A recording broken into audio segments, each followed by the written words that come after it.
दुनिया कहती है इंडिया फास्टेस्ट ग्रोइंग इकोनॉमी है, लेकिन आम आदमी एक ही सवाल पूछता है, अगर हम इतने ही फास्ट ग्रो कर रहे हैं, हमारी इकोनॉमी इतनी स्ट्रांग है, तो क्या सही में जिंदगी इतना मुश्किल होना ठीक है? देश बदल रहा है। हाईवेज देखो, एयरपोर्ट्स देखो, यूपीआई देखो, वंदे भारत ट्रेन्स देखो। आज इंडिया डिजिटल और मॉडर्न बन रहा है। मॉडर्न किसके लिए? यूथ अनएम्प्लॉयमेंट अभी भी बहुत ज्यादा है, मिलियनर्स और ज्यादा रिच होते जा रहे हैं, मिडिल क्लास और स्ट्रगल कर रहा है, महंगाई सैलरी से ज्यादा तेज बढ़ रही है। पूरी दुनिया इकोनॉमिक क्राइसिस फेस कर रही है, फिर भी इंडिया सबसे फास्ट ग्रो कर रहा है। यही मॉडर्न इंडिया का कॉन्ट्रडिक्शन है, ग्रोथ भी है और एंजाइटी भी।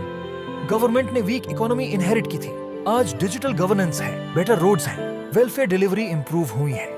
वेजेस वीक है, फार्मर्स डेप्ट में है और जीएसटी की कॉम्प्लेक्सिटी से स्मॉल बिजनेसेस स्ट्रगल कर रहे हैं। इकोनॉमिक सर्वेस ये बताते हैं कि वेल्थ डिस्ट्रीब्यूशन अब अनइक्वल होते जा रहा है। इकोनॉमी ग्रो कर रही है, लेकिन हर क्लास उसका बेनिफिट नहीं ले पाई। इंडिया के रिच लोग और भी ज़्यादा रिच हो रहे हैं और इंडिया में कई मिलियंस ऑफ फैमिलीज एक मेडिकल इमरजेंसी और वो पॉवर्टी लाइन के अंदर पहुंच जाएंगे।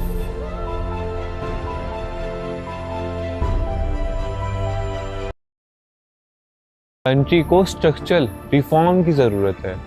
जीएसटी रिफॉर्म होने चाहिए, सिर्फ नाम की नहीं, असलियत में रिफॉर्म। एग्जाम्पल के लिए 2025 में जो जीएसटी का रिफॉर्म आया था, उसमें बुक्स में जीएसटी कम कर दिया था, लेकिन बुक्स का जो मटेरियल होता है जिससे बुक्स बनती है, पेपर, कार्डबोर्ड, उसमें जीएसटी बढ़ा दिया गया था और पिछले वाले से ज़्यादा बढ़ा दिया गया। तो ले दे के बात ये पड़ रही थी कि जो बुक पहले 200 की मिलती थी, अब वो 220 की मिलेगी, क्योंकि पेपर में जीएसटी बढ़ गया है। तो ऐसा वाला हमको रिफॉर्म की ज़रूरत नहीं है, हमको हकीकत वाले रियल रिफॉर्म की ज़रूरत है। एमएसपी गारंटी, जिसके लिए पंजाब का किसान बहुत लंबे टाइम से सरकार के खिलाफ लड़ाई लड़ रहा है, लेकिन उसे कोई खास रिजल्ट मिलता नहीं, बल्कि उसे खालिस्तानी बोल के देशद्रोही बना दिया जाता है। लेकिन हकीकत ये है कि एमएसपी इस देश के हर एक किसान, भले वो हरियाणा का हो या फिर किसी और राज्य का, उसके लिए बहुत ज़्यादा बेनिफिशियल होगा। एमएसपी किसान के लिए ज़रूरत है, ना कि एमएसपी कोई एक एंटी नेशनल मुद्दा है। एंटी मोनोपोली लॉस, ये तो बहुत ज़्यादा ज़रूरी है। आज के टाइम पे एक सेक्टर पूरी तरीके से एक ही किसी कंपनी को पूरा एक सेक्टर को सौंप दिया जाता है, ये नहीं होना चाहिए। छोटे बिजनेसेस को भी मौका मिलना ही चाहिए। एग्जाम्पल के लिए अडानी के पास इंडिया में इतने सारे एयरपोर्ट हैं और वहीं अडानी के अलावा किसी और प्राइवेट कंपनी के पास इतने एयरपोर्ट हैं। तो सिंपल सी बात है, अडानी के पास ज़्यादा मोनोपोली है, वो ज़्यादा मार्केट को कंट्रोल कर सकता है, वो अपनी मर्जी से मार्केट के रेट अप डाउन कर सकता है। इकोनॉमी सिर्फ जाइंट कॉरपोरेशंस के लिए नहीं, एक आम आदमी के लिए होनी चाहिए। एम्प्लॉयमेंट में और फोकस होना चाहिए। एक गवर्नमेंट सर्वे के अकॉर्डिंगली इंडिया में इतने गवर्नमेंट जॉब्स खाली पड़ी हैं और उसके अगेंस्ट में गवर्नमेंट ने इतने ही लोगों को रिक्रूट किया। मतलब अभी भी इस देश में इतनी सारी गवर्नमेंट जॉब खाली पड़ी हैं और तब भी मिडिल क्लास का एक बच्चा गवर्नमेंट जॉब के लिए स्ट्रगल करता है। आपका भी काम है कि गवर्नमेंट से सवाल पूछो, आपने 2 करोड़ नौकरी का तो वादा किया था, लेकिन अब वो 2 करोड़ नौकरी कहाँ गई? रिफॉर्म्स ऑलरेडी हो रहे हैं। PLI scheme, Mudra loans, infrastructure push, digital India manufacturing expansion. PLI scheme factories और मैन्युफैक्चरिंग ला रही है। मुद्रा लोन्स ने स्मॉल एंटरप्रेन्योर्स को सपोर्ट दिया।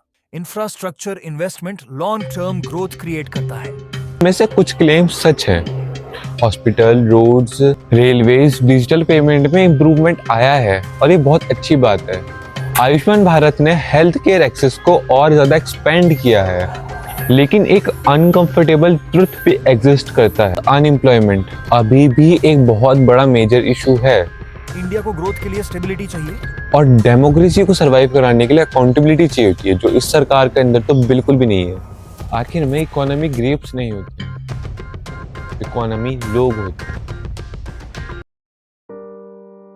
डिग्री से ज़्यादा स्किल, आज के टाइम पे वो ट्रेडिशनल डिग्री इनफ नहीं है। AI, digital work, freelancing, technical skill, entrepreneurship, आज के टाइम पे ये सर्वाइवल टूल बन चुके हैं। लोकल बिजनेसेस को सपोर्ट करो। आपका हर एक लोकल परचेज किसी ना किसी एक फैमिली का लिवलीहुड हो सकता है। हर एक पॉलिटिकल क्लेम को वेरीफाई करो, सोर्सेस को कंपेयर करो, ब्लाइंडली किसी भी वायरल क्लिप में या फिर किसी भी रिपोर्टर की बात में मत आ जाओ।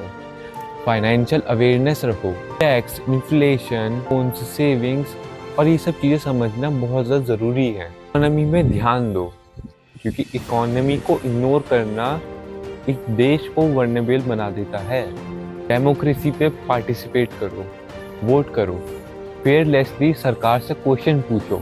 डेमोक्रेसी वीक हो जाती है जब सिटीजन साइलेंट हो जाते हैं। मेरे कुछ सवाल डायरेक्टली हमारी गवर्नमेंट से। अगर जीडीपी इतनी फास्ट ग्रो कर रही है तो एक एजुकेटेड यूथ जॉब्स के लिए इतना स्ट्रगल क्यों करता है? एमएसएमईज जो इंडिया के एम्प्लॉयमेंट का बैकबोन है अभी भी इतने प्रेशर में क्यों है? क्या इंडिया मैन्युफैक्चरिंग सुपर पावर बन सकता है बिना एक नॉर्मल वर्कर पे ध्यान दिए, बिना एक नॉर्मल वर्कर की जिंदगी को, लिवलीहुड को, उसके वेजेस को बढ़ाए? अग्निवीर स्कीम के बाद 4 साल सर्विस देने के बाद मिलियंस ऑफ यूथ का क्या फ्यूचर है? क्या 11 लाख रुपए उनके लिए इनफ हैं? बिना किसी पेंशन या फिर बिना किसी बेनिफिट्स के पॉलिटिकल प्रेशर के बाद इंस्टीट्यूशंस, जर्नलिज्म क्या फेयर रह सकता है? यह बहुत तेजी से गिर तो नहीं रहा है, इंडिया फेलियर नहीं है, लेकिन इंडिया कोई परफेक्ट मिरेकल भी नहीं है। हमारा देश दुनिया का सबसे महान देश है। मैं नहीं मानता हमारा देश दुनिया का सबसे महान देश है, लेकिन ये जरूर मानता हूँ कि हमें काबिलियत है, ताकत है अपने देश को महान बनाने की। और दूसरा रास्ता वो जहाँ ग्रोथ एक आम आदमी फील करता है। और आखिर में असली सवाल ये नहीं है कि इंडिया पावरफुल बनेगा या नहीं बनेगा, असली सवाल ये है कि इंडिया पावरफुल बनेगा तो किसके लिए बनेगा? जाइंट कॉर्पोरेशंस के लिए या आम आदमी के लिए? सो बस इतना ही इस वीडियो के लिए। इस वीडियो पे 100 लाइक्स का टारगेट है, प्लीज़ लाइक कीजिए, सब्सक्राइब कीजिए,